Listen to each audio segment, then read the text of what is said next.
April 5వ తారీఖున అంటే శనివారం రోజు పొద్దున 10:30కి విజయవాడకి ప్రత్యేకంగా నేను వస్తున్నాను. విజయవాడలోని ఆంధ్ర లాయలా కాలేజ్లో CSBIS academy PCM prelims come mains batch తర్వాత డిగ్రీ ప్లస్ సివిల్స్ ఎవరైతే గ్రాడ్యుయేషన్ చేస్తున్నారో లాయలా కాలేజ్లో కానీ బయట కానీ ఎవరైతే గ్రాడ్యుయేషన్ చేస్తున్నారో వాళ్ళందరి కోసం గ్రాడ్యుయేషన్ పోస్ట్ గ్రాడ్యుయేషన్ అందరి కోసం ఇంటిగ్రేటెడ్ కోర్స్ అనమాట. డిగ్రీ ప్లస్ సివిల్స్ కోర్స్ కూడా అక్కడ లాంచ్ చేస్తాం. దీనికి సంబంధించి అనేక సందేహాలు వస్తాయి. సివిల్స్ ఎగ్జామ్ ఎలా రాయాలి, ఎలా పాస్ అవ్వాలి, దీనికి సంబంధించి సివిల్సే కాదు రకరకాల కాంపిటేటివ్ ఎగ్జామ్స్ గ్రూప్ 1 గ్రూప్ 2 దీనికి సంబంధించి మీ సందేహాలు అడిగి తెలుసుకోవచ్చు. మీరు ఏప్రిల్ 5వ తారీఖున శనివారం పొద్దున 10:30కి ఎవరైతే రాష్ట్రం మొత్తం ఆంధ్రప్రదేశ్ కానీ తెలంగాణ కానీ ఇంటర్మీడియట్ పూర్తి చేశారో లేదా డిగ్రీ చదువుతూ సివిల్స్ ప్రిపేర్ అవుదాం అనుకుంటున్నారో అందరూ రావచ్చు, లేదా డిగ్రీ అయిపోయిన వాళ్ళు కూడా సివిల్స్ అక్కడ జాయిన్ అవ్వాలి అనుకున్న వాళ్ళు కూడా రావచ్చు అనమాట. ఏప్రిల్ 5వ తారీఖు పొద్దున 10:30కి విజయవాడలో నేను స్వయంగా ఆంధ్ర లాయలా కాలేజ్కి వస్తున్నాను. విజయవాడ ఆంధ్ర లాయలా కాలేజ్కి. రీసెంట్గా అమెరికా అధ్యక్షుడు డొనాల్డ్ ట్రంప్ రిటాలియేటరీ టారిఫ్స్ వేసిన విషయం మనందరూ తెలిసిందే. మన మాజీ ఆర్బీఐ గవర్నర్ రఘురామ్ రాజన్ గారు ఏమన్నారు తెలుసా? డొనాల్డ్ ట్రంప్ తన గొయ్యి తనే తీసుకున్నాడు, సెల్ఫ్ గోల్ వేసుకున్నాడని చెప్తున్నారు. అంటే అమెరికాకే ముందుగా నష్టం జరుగుద్దంట. అమెరికాలో ఇప్పుడు ఈ టారిఫ్స్ వల్ల వస్తువుల రేట్లు పెరిగిపోతాయి. ఎందుకంటే ఏ వస్తువు అమెరికాకి వెళ్ళాలన్నా రేట్లు పెరిగిపోయాయి. 10 to 15% టారిఫ్స్ వేస్తున్నాడు కాబట్టి అమెరికన్ కన్సూమర్స్ మొదట నష్టం చవి చూస్తారు. గూడ్స్ అమెరికాలో దొరికేవి బాగా రేట్లు పెరిగిపోతాయి. దాంతో అక్కడ ఇన్ఫ్లేషన్ పెరుగుద్ది. రేట్లు పెరిగిపోతే ఆటోమేటిక్గా ఎక్కువ మంది కొనలేరు కాబట్టి డిమాండ్ కూడా పడిపోద్ది. ఇదంతా కూడా ఒక సైకిల్ లాగా జరుగుద్ది. డొనాల్డ్ ట్రంప్ షార్ట్ రన్లో తన నష్టం తనే చేసుకున్నాడని చెప్పి రఘురామ్ రాజన్ గారు చెప్పారు. ఇక్కడ ఇండియా ఎక్స్పోర్ట్స్ ఉన్నాయి అనుకోండి, ఇండియా పైన కూడా టారిఫ్స్ వేశాడు. మన దగ్గర నుంచి అక్కడికి వెళ్ళేవి ఎక్స్పోర్ట్స్ తగ్గిపోతాయి. తగ్గిపోయినప్పుడు ఆ నష్టం ఇండియాకి మాత్రమేనా? ఒకవేళ కనుక ఇండియన్ గూడ్స్ కన్నా ఇతర దేశాల గూడ్స్ చీప్గా దొరికితే ఇండియాకి మాత్రం నష్టం జరుగుద్ది. కానీ రిటాలియేటరీ టారిఫ్స్ ఇండియాకి ఒక్క దేశానికి కాదు, చాలా దేశాలకు వేశాడు కాబట్టి ఇండియాకి ఒక్కదానికి నష్టం ఉండదు, చాలా దేశాలకి నష్టం జరుగుద్ది. సో డొనాల్డ్ ట్రంప్ చేసిన పని వల్ల మన డొమెస్టిక్ ప్రొడక్షన్ ఏదైతే మనం ఇక్కడి నుంచి ప్రొడ్యూస్ చేసి అమెరికాకు అమ్ముతామో అవి అమెరికాకు అమ్మకుండా కొంత డొమెస్టిక్గా మనకి దొరుకుతాయి. అంటే ఏదైతే ఎక్స్పోర్ట్స్ చేస్తుంటామో అవి ఇండియాలో దొరుకుతాయి అనమాట. దానివల్ల ఇండియన్ మార్కెట్స్లో ప్రైజెస్ కూడా స్టెబిలైజ్ అవుతాయి.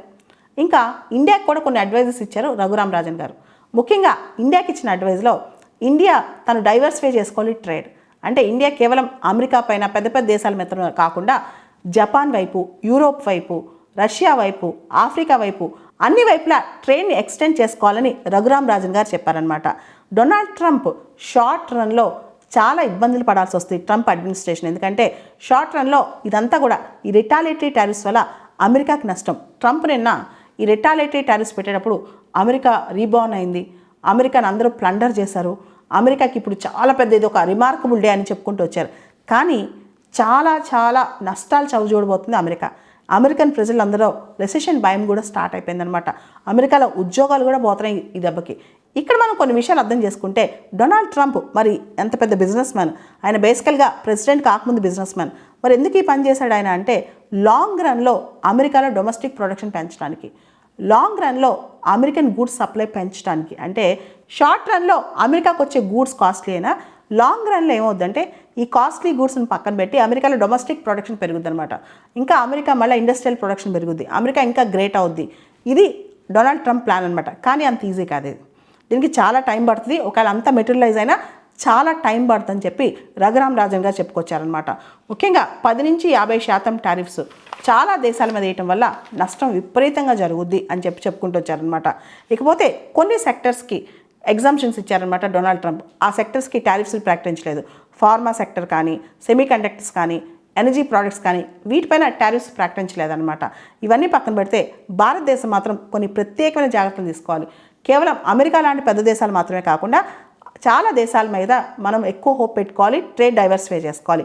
సార్క్ ముఖ్యంగా రఘురామ్ రాజన్ గారు చెప్పింది ఏంటంటే సార్క్ని మనం పక్కన పెట్టకూడదు. సార్క్ దేశాలు మన చుట్టుపక్కల ఉన్న దేశాలన్నిటితో ట్రేడ్ పెంచుకోవాలి. మనకు తెలుసు సార్క్ యొక్క ఇంట్రా రీజనల్ ట్రేడ్ కేవలం 5% ఉంది compare to their international trade. SAARC దేశాల యొక్క అంతర్జాతీయ వాణిజ్యంతో పోలిస్తే సార్క్ దేశాల మధ్య ఉన్న వాణిజ్యం కేవలం 5% ఉందన్నమాట. దాన్ని విపరీతంగా పెంచుకోవాలి. ఇండియా కూడా సార్క్తో ట్రేడ్ పెంచుకోవాలన్నమాట. ఇక్కడ ప్రపంచ రాజకీయాలు, ప్రపంచంలో జరుగుతున్న పరిణామాలు చూస్తుంటే కనుక ప్రతి దేశం ప్రొటెక్షనిజం వైపు వెళ్తుంది. ప్రతి దేశం తన యొక్క వాణిజ్యాన్ని, వ్యాపారాన్ని కాపాడుకోవాలని కోరుకుంటుందన్నమాట. ఈ టైంలో మొత్తం ఎకనామిక్స్ మొత్తం ప్రపంచ వాణిజ్యం మొత్తం బ్లాక్స్ రూపంలో మారిపోయింది. యూరోపియన్ యూనియన్ కావచ్చు, లేకపోతే ఆసియాన్ కావచ్చు, లేకపోతే ఆఫ్రికన్ యూనియన్ కావచ్చు, అంత బ్లాక్స్ లాగా మారిపోయింది అనమాట. ఈ ఎకనమిక్ ట్రేడ్ మొత్తం కూడా బ్లాక్స్ లాగా మారిపోయింది. ఈ టైంలో భారతదేశం సార్క్ని పక్కన పెట్టకూడదు. ముఖ్యంగా Africa, Asia, Japan, Europe, SAARC వీటన్నిటితో ముందుకెళ్ళాలి. ఇది రైట్ టైం భారతదేశానికి అమెరికాతో కాస్ట్ తగ్గించి, ఎందుకంటే ఖచ్చితంగా ఇండియా అమెరికాకి చేసే ఎక్స్పోర్ట్స్ తగ్గుతాయి. మనకు తెలుసు అమెరికాతో మనకు ట్రేడ్ సర్ప్లస్ ఉంది, మన వాణిజ్యం చాలా బాగుంది అమెరికాతో.